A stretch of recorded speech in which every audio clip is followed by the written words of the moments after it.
But who are some guys, not to name the schools that told you he sucks or he's great, but like who are some of the guys that you're really interested to watch to see who was right about their strong takes? I mean, Cameron Ward's actually one of them. I've had some people like really worry about how raw he is. I don't want to focus too much on quarterbacks, but they're just top of mind all the time. I think JT Daniels is a really good example of that.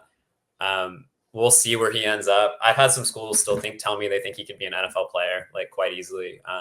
The way he processes, how cerebral he is, how smart he is. I've also had a couple schools tell me he's totally washed.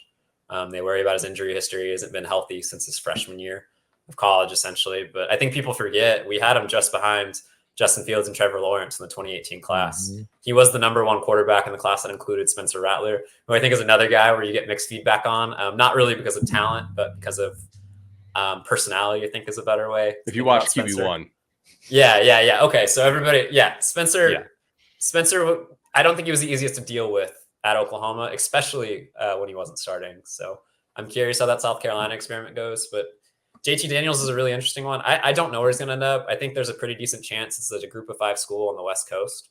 But I still believe in JT Daniels. I think he can be an NFL player, but I've talked to some people that think he's totally done.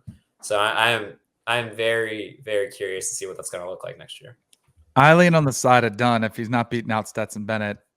Like he just wasn't healthy this year. I will say that. And I don't know if I think Stetson had the locker room and because he was healthy. Like I think there's something to like that.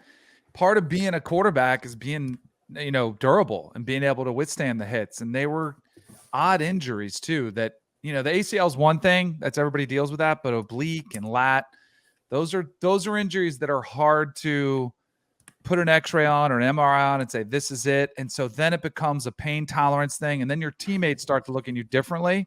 I think that's why he lost the team at Georgia. I think players saw him in the training room all the time, and they just checked out on him. And maybe he can get 100%, and he moves on. Everything's fresh, and he gets a fresh start.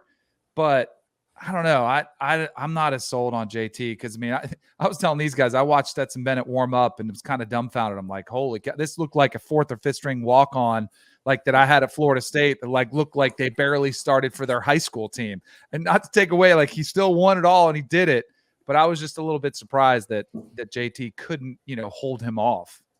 Yeah, Stetson looked like a lot of us in Good Morning America after a really long night out. And I don't even mean just the eyes and everything. I mean the physical stature, he looked like a lot of us. So it's very interesting.